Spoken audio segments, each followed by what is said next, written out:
Welcome in my SR mathematics class. Dear students, आज हम लोग क्लास 10th के सिलेबस का जो नेक्स्ट टॉपिक है, अगला चैप्टर है हम लोग का द्विघात समीकरण, क्वाड्रेटिक इक्वेशन, इसके बारे में आज हम लोग पढ़ेंगे। तो सबसे पहले हम लोग पढ़ते हैं कि क्वाड्रेटिक इक्वेशन होता क्या है, इसकी डिफिनेशंस, इसको आइडेंटिफाई करने का क्या प्रोसेस है, कैसे इसको हम लोग आइडेंटिफाई करेंगे कि ये क्वाड्रेटिक है या नहीं है, और फिर उसमें जो है हम लोग उसके अचर, उसमें किसी अचर राशि की वैल्यू को हम लोग फाइंड करेंगे, और फिर उसके हल, उसके सॉल्यूशंस को हम कैसे फाइंड करते हैं, इसके बारे में हमको स्टडी करनी है।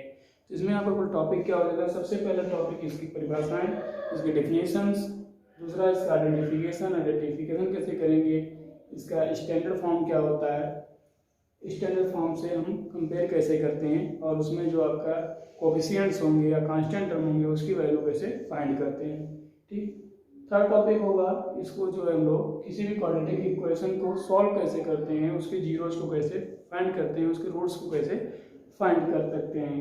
तो सबसे पहले आते हैं इसके इंट्रोडक्शन में। हम लोगों ने इसके इंट्रोडक्शन से पहले हम एक बार रिमाइंड करते हैं, हम लोगों ने पॉलिनोमियल पढ़ चुका है, बहुपद पढ़ चुके हैं। तो पॉलिनोमियल से ही बनता है हमारा क्या समीकरण, इक्वेशन बनता है हमारा पॉलिनोमियल से ही, बहुपद से ही हमारा समीकरण बनता है। तो द्विघात बहुपद हम लोग पढ़ चुके हैं। द्विघात बहुपद क्या होता है, द्विघात बहुपद, द्विघात बहुपद क्या था, क्वाड्रेटिक पॉलिनोमियल। वहाँ पे हम लोग लिखते हैं, उसका जो मानक रूप था ax² + bx + c, ये आपका था द्विघात बहुपद।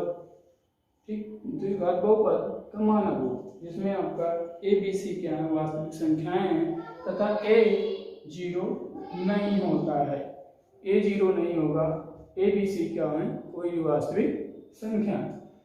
तो अगर इसी बहुपद को, द्विघात बहुपद को ही हम लोग 0 के बराबर कर लेते हैं, तो यही हमारा बहुपद क्या कहलाता है, द्विघात समीकरण में बदल जाता है, द्विघात समीकरण हो जाता है।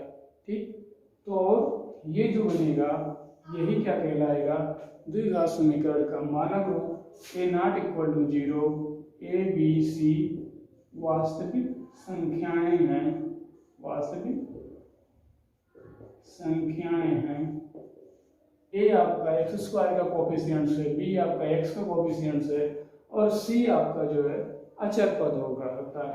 ठीक, तो अब हम द्विघात समीकरण की परिभाषा क्या लिखते हैं, डिफिनेशंस कैसे लिखते हैं। ठीक है, आते हैं द्विघात समीकरण क्या होता है। द्विघात समीकरण यदि px एक द्विघात बहुपद है,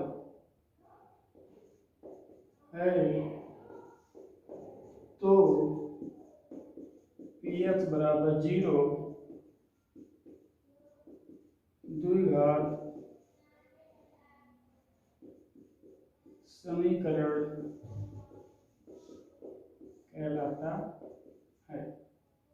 ठीक, मैंने px क्या माना, px हम लोगों ने माना है कि px हमारा क्या है, कोई एक द्विघात बहुपद है, तो px = 0 क्या हो जाएगा, हमारा द्विघात समीकरण कहलाएगा, द्विघात समीकरण कहलाएगा हमारा px = 0। इसका मानक रूप, इसका मानक रूप, स्टैंडर्ड फॉर्म, मानक रूप ax² + bx, ax² + bx + c = 0 होता है। ठीक, जहां a b and c वास्तविक संख्याएं हैं, तथा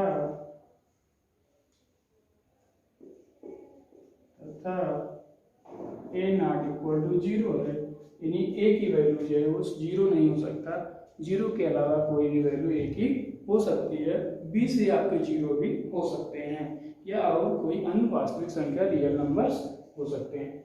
तो हम द्विघात समीकरण का हमारा जो स्टैंडर्ड फॉर्म है A X square plus B X plus C equal to zero होता है। जब भी हमें किसी समीकरण को चेक करना होगा कि ये हमारा द्विघात समीकरण है या नहीं है, तो हम उसको इस मानक रूप में व्यवस्थित करते हैं, अरेंज करते हैं। अगर इस मानक रूप में वो आते हैं तो हमारा वो द्विघात समीकरण होगा, अन्यथा वो द्विघात समीकरण नहीं होगा। ठीक, जैसे इसका एग्जाम्पल लिख लेते हैं दो, जैसे 9x square plus 5x 9x square minus 4 2x square minus x minus 1, इस तरीके से बहुत सारे एग्जाम्पल्स आप लिख सकते हैं। ये देखिए मानक रूप में आपके हैं। ठीक है, ठीक है, तो हो गया द्विघात समीकरण की परिभाषा और उसका मानक रूप। ठीक,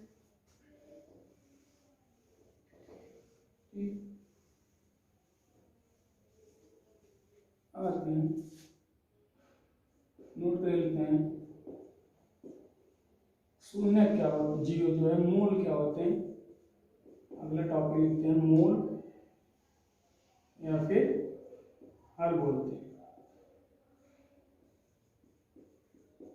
रूट्स और सॉल्यूशन।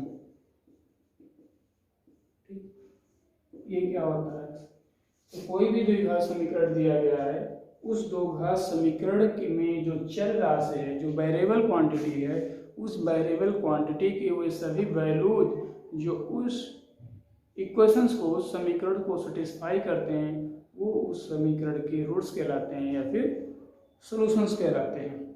ठीक, जैसे अगर आपका A X square plus B X plus C equal to zero, ये आपका द्विघात समीकरण है, तो इसमें जो चर राशि आपकी x है, जो वेरिएबल क्वांटिटी x है, तो x के वे सभी वैल्यूज जो इस पूरे इक्वेशन को सेटिस्फाई करते हैं, संतुष्ट करते हैं, वे जो वैल्यूज होंगे x के, वही वैल्यूज क्या कहलाएंगे, इस पूरे इक्वेशंस के मूल कहलाएंगे या हल कहलाएंगे, रूट्स कहलाएंगे या फिर आपके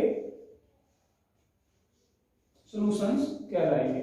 ठीक, तो मूल क्या होता है, किसी द्विघात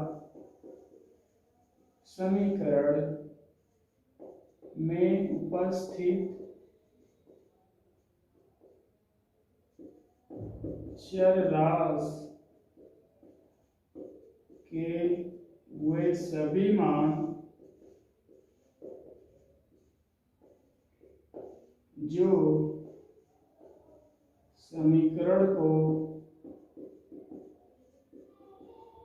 संतुष्ट करते हैं,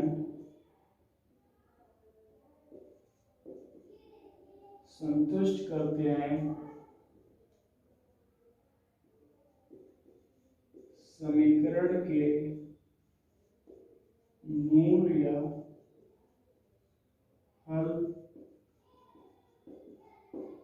कहलाते हैं,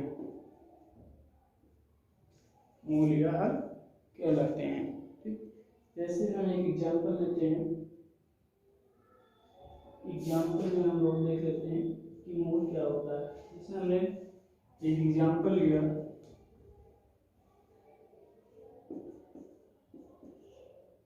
five X square equal to 9। ये भी अब ये आपका पहले तो ये चेक करना है ये आपका द्विघात है, क्वाड्रेटिक है या नहीं है। तो इसको हम लोग पहले मानक रूप में बनाएंगे, तो 5x square minus 9 equal to 0। इसको लिख सकते हैं आप 5x square plus 0 into X minus 9 equal to 0, या फिर इसको ऐसे ना लिखिए, हम प्लस लिखेंगे माइनस 9 इक्वल टू 0। अब आपका मानक रूप क्या होता है, A X square plus B X plus C equal to 0।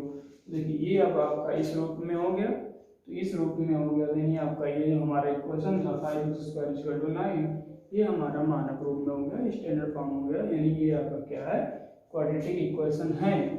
और क्वाड्रेटिक इक्वेशन है तो इसका जो मूल होगा वो मूल कैसे ज्ञात करेंगे, यहाँ से हम लोग x की वैल्यू निकाल लेते हैं। तो 5x स्क्वायर इक्वल टू 9, तो x स्क्वायर इक्वल टू 9/5, तो यहाँ से x इक्वल टू ±3/√5। ठीक, तो ये आपका जो x की वैल्यू आया +3/√5 एंड -3/√5, यही दोनों वैल्यूज इस समीकरण के क्या कहलाएंगे, रूट्स कहलाएंगे या फिर सॉल्यूशंस कहलाएंगे।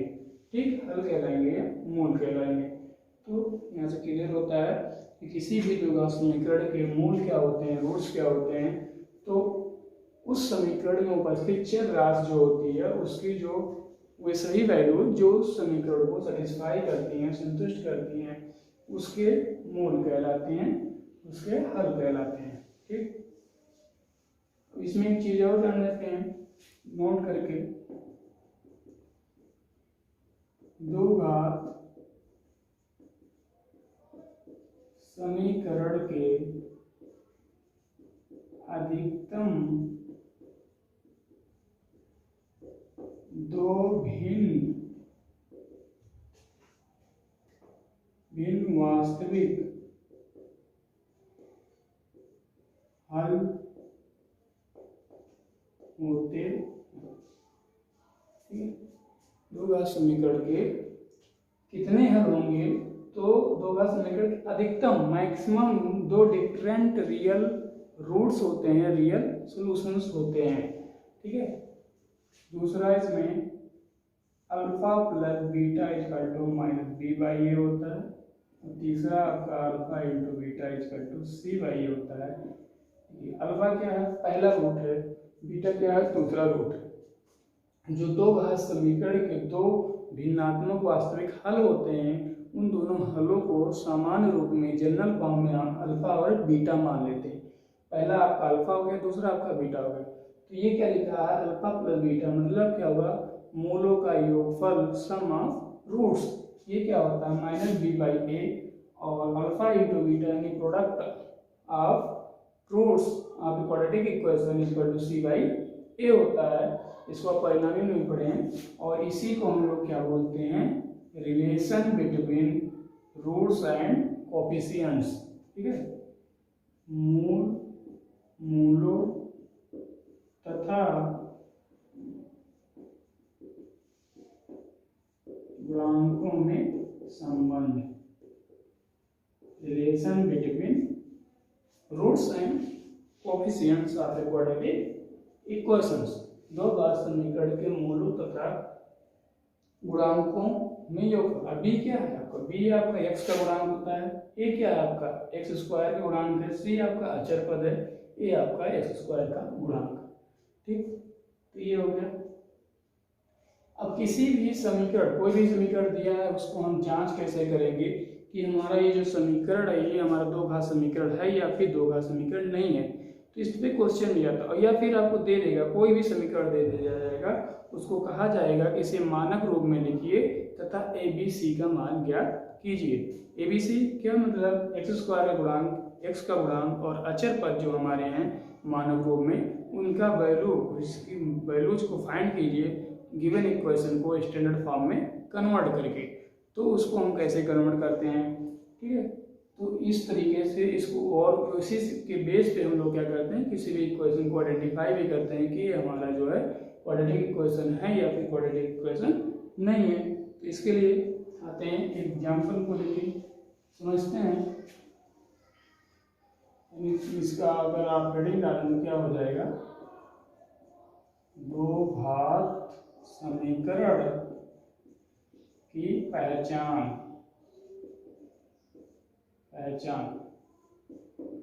कैसे करते हैं दो घात समीकरण की। तो इसमें क्या करेंगे, सबसे पहले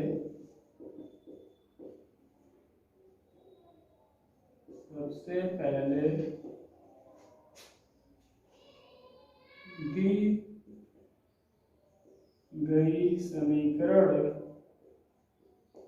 को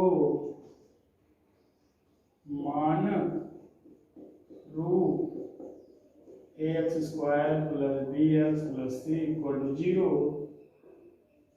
के रूप में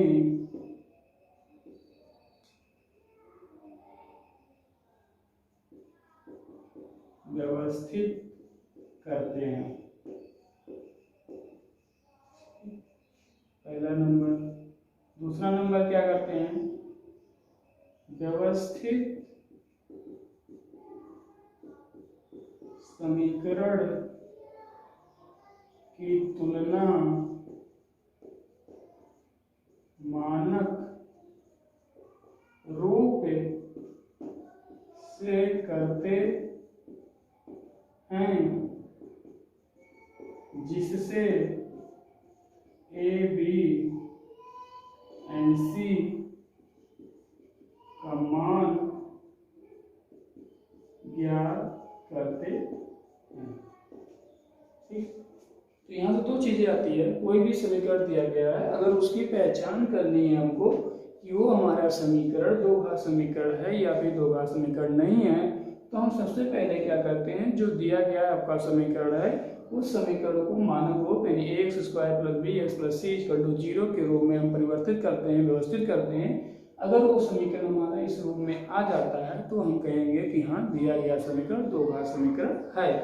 दूसरा चीज क्या करते हैं, अगर उसी में क्वेश्चन जोड़ दिया जाता है कि इसको अरेंज कीजिए और ए बी सी का मान ज्ञात कीजिए, तो व्यवस्थित समीकरण की तुलना जो व्यवस्थित कर दिए गए समीकरण को पहले व्यवस्थित करेंगे, व्यवस्थित समीकरण की तुलना मानक रूप से करते हैं और उससे हमें ए बी सी का मान ज्ञात हो जाता है कि ए बी सी की वैल्यू क्या होगी। ठीक है, तो क्वेश्चन लेते हैं। जैसे आपको गिवन है, क्वेश्चन लेते हैं।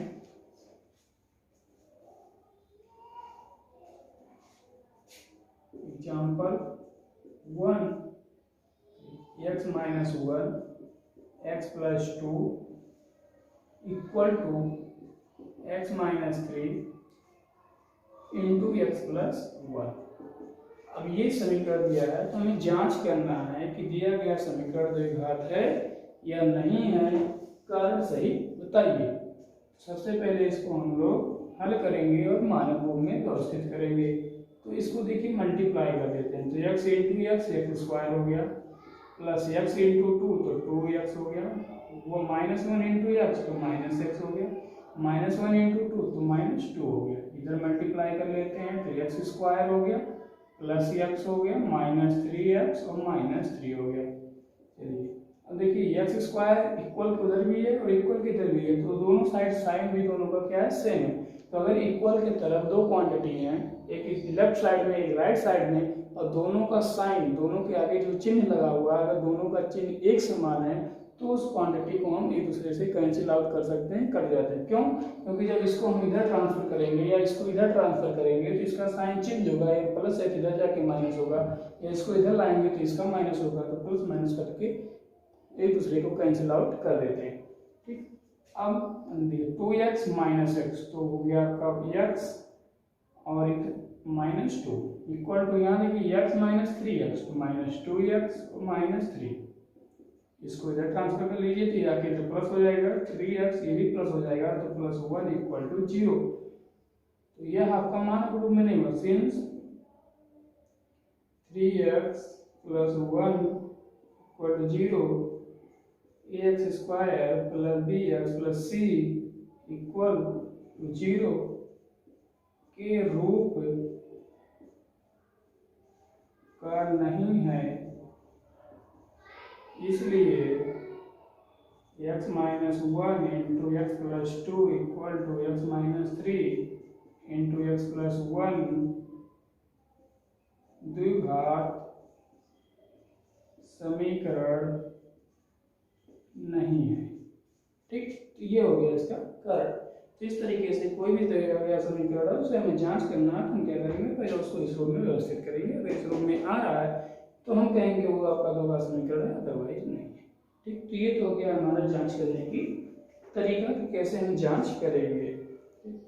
मूल की बात हो चुकी है कि तो समीकरण के मूल क्या होते हैं। ठीक है, तो चल आज के सभी मान उसको संतुष्ट करते हैं। अब देखिए कभी कभी क्या होता है कि द्विघात समीकरण में उपस्थित कोई ऐसी अननोन क्वांटिटी दे दिया जाता है, अज्ञात राशि दे दिया जाता है और उसके रूट्स को, मूल को भी दे दिया जाता है, तो हमें उसकी सहायता से उस अननोन क्वांटिटी की वैल्यू फाइंड करनी होती है, जो अज्ञात राशि है उसकी वैल्यू ज्ञात करनी होती है। तो इसको हम लोग कैसे करते हैं, इसको आइए देखते हैं।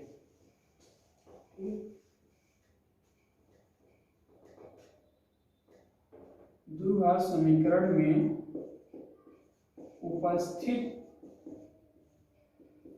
अज्ञात राशि का मान ज्ञात करना, कैसे हम लोग ज्ञात करते हैं। ठीक है, इसके लिए क्या करते हैं, हम एक एग्जाम्पल ही लेते हैं, एग्जाम्पल की सहायता से हम लोग समझ लेंगे कैसे हम इसको वैल्यू ज्ञात करते हैं। जैसे हमने एक समीकरण लिया, एग्जाम्पल 1 हमने ले लिया है, kx² plus 2x minus 3 equal to 0 में k का मान ज्ञात कीजिए जबकि x बराबर 2 है। ठीक है, ये आपका ये दो बार समीकरण दिया गया है, जिसमें k क्या है, एक आपकी अज्ञात राशि से एक अननोन क्वांटिटी है, इसी क्वांटिटी की वैल्यू हमें फाइंड करना है जबकि x की एक वैल्यू गिवन है। तो इस तरीके से क्वेश्चन होंगे कि कोई भी समीकरण दिया है, कोई भी इक्वेशंस गिवन है क्वाड्रेटिक है, और उसमें कोई अननोन क्वांटिटी है k, p, q, r जो भी है उसका नाम दिया रहेगा, और उसके किसी एक रूट्स को भी गिवन रहता है, तो हम कैसे फाइंड करते हैं। तो बहुत सिंपल होता है, क्या करते हैं, ये जो आपकी x की वैल्यूज गिवन है, इस वैल्यूज को हम इस इक्वेशन में पुट कर देते हैं। पुट क्यों करते हैं, पुट इसलिए हम कर देते हैं क्योंकि x = 2 जो है इस इक्वेशन का क्या है, मूल है, और जब इस इक्वेशन की मूल होगा x = 2, तो ये x = 2 क्या करेगा, इस इक्वेशन को सेटिस्फाई करेगा, और सेटिस्फाई करेगा तो यहाँ से जो हमारी अननोन क्वांटिटी है इसकी वैल्यूज हम लोग फाइंड कर सकते हैं। ठीक, तो यहाँ पे क्या करेंगे, kx² plus 2x minus 3 equal to 0, this implies k into 2² plus 2 into 2 minus 3 equal to 0। अब x की प्लेस पे क्या किया, हमने 2 को पुट कर दिया, तो यहाँ kx², तो x की प्लेस पे क्या हो गया, 2² 2 इंटू x था, 2 इंटू 2 हो गया माइनस 3। अब इसको सॉल्व कर लेते हैं, 2² हो गया 4, तो 4k plus 4 minus 3 equal to 0, तो 4k प्लस 4 माइनस 3 तो प्लस 1 हो गया इक्वल टू 0। तो यहाँ से 4k = -1, दिस इम्प्लाइज k = -1/4। तो ये आपकी जो अननोन क्वांटिटी थी, अज्ञात राशि जो था, उसकी वैल्यू आप फाइंड करिए, ये -1/4। तो इसी तरीके से कोई भी क्वाड्रेटिक इक्वेशन गिवन है, उस क्वाड्रेटिक इक्वेशन में अगर कोई अननोन क्वांटिटी है और उसमें उस इक्वेशन के एक रूट्स भी दिया गया है, तो उस रूट्स की सहायता से उस अननोन क्वांटिटी की वैल्यू फाइंड करते हैं। कहेंगे क्या, गिवन इक्वेशन में उस वेरिएबल की वैल्यूज को पुट कर देंगे और सॉल्व कर देंगे, तो आपको अननोन क्वांटिटी की वैल्यू मिल जाएगी। ठीक, तो ये तो हो गया हमारा क्वाड्रेटिक इक्वेशन क्या होता है, क्वाड्रेटिक इक्वेशन का स्टैंडर्ड फॉर्म क्या होता है, उसको हम आइडेंटिफाई कैसे करेंगे, और उसके रूट्स क्या होते हैं, और फिर किसी क्वाड्रेटिक इक्वेशन में कोई अननोन क्वांटिटी है तो उसको हम लोग फाइंड कैसे करते हैं। अब हम लोग का जो अगला टॉपिक है, अगला टॉपिक क्या होगा, क्वाड्रेटिक इक्वेशन को सॉल्व करने की मेथड्स, कैसे हम किसी क्वाड्रेटिक इक्वेशन को सॉल्व करके उसमें जो आपकी चर राशियां हैं, वेरिएबल क्वांटिटी है, उसकी वैल्यूज को कैसे फाइंड कर सकते हैं, या फिर जो है उसके रूट्स या सॉल्यूशंस को कैसे फाइंड कर सकते हैं। तो इसके लिए यहाँ पे जो है कुल 3 मेथड्स हैं। 3 मेथड के द्वारा हम लोग किसी भी क्वाड्रेटिक इक्वेशन को सॉल्व कर सकते हैं जिसके हमारे रियल रूट्स एग्जिस्ट करते हैं। ठीक है, वास्तविक हल अगर किसी भी क्वाड्रेटिक इक्वेशन का एग्जिस्ट करता है तो उसको हम लोग जो है 3 विधि से हल करते हैं। ठीक, तो उसमें जो पहला विधि है आपका, ये 2 घात समीकरण को द्विघात समीकरण को हल करने की विधियां।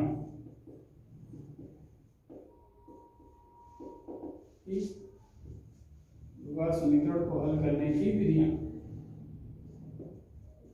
द्विघात समीकरण को हल करने की तीन विधियां।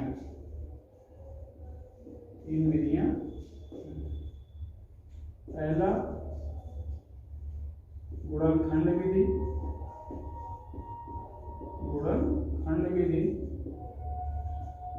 इसका क्या होता है? Factorization method. दूसरा पूर्ण वर्ग विधि।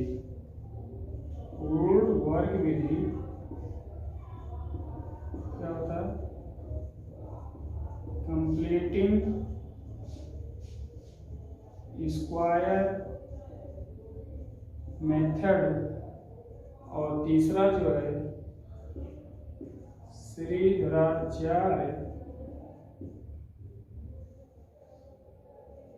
सूत्र या द्विघात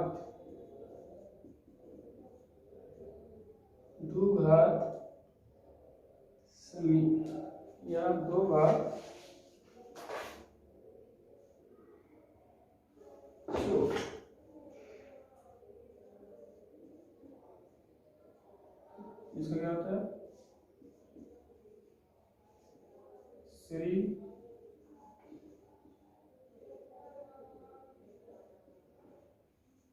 चार फार्मूला ऑब्लिक क्वाड्रेटिक फार्मूला। ठीक, तो इन तीन विधियों से हम किसी भी जो द्विघात समीकरण को हम लोग हल कर सकते हैं, उसकी रूट्स को या उसके हल को हम लोग ज्ञात कर सकते हैं। तो इनमें से हम लोग एक एक मेथड को करके पढ़ेंगे। तो जो आपका पहला मेथड है, इसको आप लोग पढ़ भी चुके हैं। मिडिल टर्म स्प्लिट करके मध्य टर्म जो होता है हमारा क्वाड्रेटिक इक्वेशन का, उस मध्य पद को जो है दो भागों में तोड़कर हम उसका गुणनखंड करते हैं, जिसको हम लोग बोलते हैं middle term splitting factorization. Middle term को स्प्लिट करके हम किसी भी क्वाड्रेटिक इक्वेशन का फैक्टराइजेशन करते हैं, और वहाँ से जब दो फैक्टर बन जाता है तो 1 by 1 फैक्टर को जो इक्वल टू 0 करते हैं, और उसमें जो वेरिएबल होता है उसके वैल्यूज को हम लोग फाइंड कर लेते हैं। फिर हमारा जो है पूर्ण वर्ग विधि है, कंप्लीटिंग स्क्वायर मेथड है। तो इसमें भी क्या करते हैं हम लोग, जो वेरिएबल्स वाले टर्म्स हैं, वेरिएबल वाले टर्म्स को एक साथ करते हैं और उसको हम लोग कंप्लीट स्क्वायर बनाते हैं, और लेफ्ट साइड में भी कंप्लीट स्क्वायर बनाते हैं। फिर वहाँ पे हम लोग ए स्क्वायर माइनस बी स्क्वायर के फॉर्म में लाते हैं, वहाँ से सॉल्व करते हैं। श्रीधराचार्य फार्मूला, ये आपका एक फिक्स फार्मूला है, उस फार्मूले पे हम वैल्यूज को पुट करते हैं और वहाँ पे फाइंड कर लेते हैं। ठीक, तो एक एक मेथड करके हम लोग देखते हैं कि कैसे कैसे हम लोग हल करते हैं। तो सबसे पहला मेथड जो हमारा होगा गुणनखंड विधि।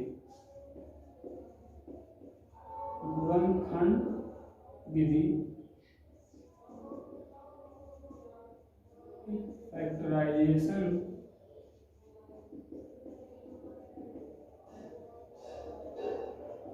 मेथड, गुणनखंड विधि। तो इसको समझने के लिए क्या करते हैं हम लोग, सबसे पहले जो होता है दिए गए समीकरण को हम लोग मानक रूप में लिखते हैं। पहला काम क्या है, दिए गए समीकरण को मानक रूप ax square plus bx plus c equal to 0 के रूप में लिखते हैं। दूसरा क्या करेंगे, जो आपकी अचर पद है, उस अचर पद का गुणा x स्क्वायर के गुणांक से करते हैं। क्या करते हैं, सबसे पहला स्टेप रहेगा आपका, दिए गए समीकरण को मानक रूप में लिखते हैं।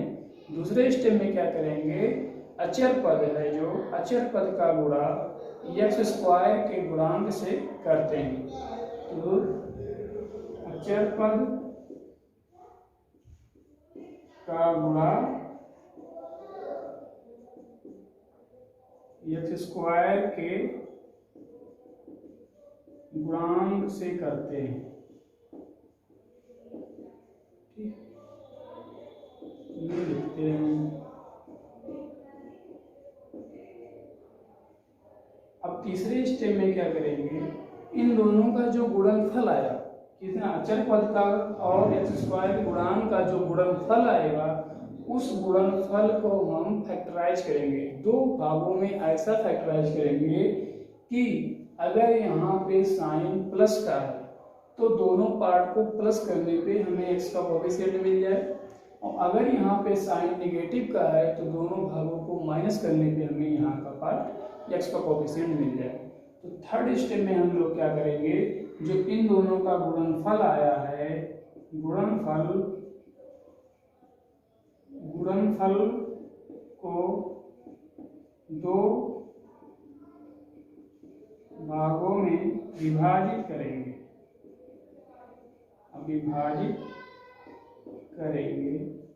अब इसके बाद जब वो दो भागों में विभाजित हो जाएगा, और किस तरह से करेंगे, विभाजित इस तरह करेंगे,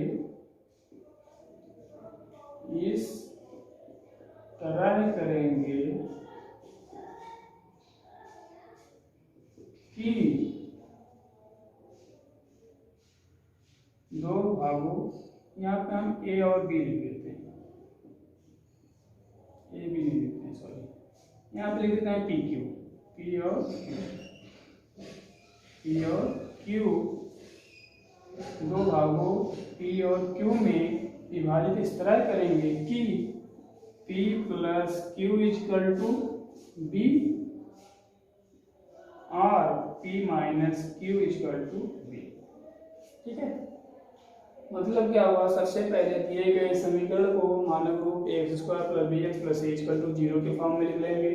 दूसरे स्टेप में क्या करेंगे, हम अचर पद और एक्स स्क्वायर के गुणांक का गुणा जो है क्या करेंगे, गुणा करेंगे। अचर पद का गुणा एक्स स्क्वायर के गुणांक से करते हैं। तीसरे स्टेप में क्या करेंगे, इन दोनों के गुणा करने से जो गुणनफल आएगा, उस गुणनफल को ऐसे दो भागों P और Q में विभाजित करेंगे कि उन दोनों का योगफल या तो B के बराबर हो जाए, या फिर उन दोनों का अंतर डिफरेंस जो है वो B का बराबर हो जाए। तो हम इसको कब लेंगे और इसको कब लेंगे, जब यहाँ का चिन्ह, ये जो साइन लगा हुआ है, ये साइन अगर आपके दिए गए समीकरण में पॉजिटिव है यानी धन का है, तो हम इस वाले को सेट करेंगे कि जो आपका गुणनफल है उसको P और Q में इस तरह से बांटें कि उनका योगफल B के बराबर हो जाए। अगर यही साइन यहाँ पे प्लस ना होके आपके दिए गए समीकरण में निगेटिव का है, तो हम गुणनफल को P और Q में इस तरह बांटेंगे कि उन दोनों का अंतर करने पे हमें भी मिल जाए।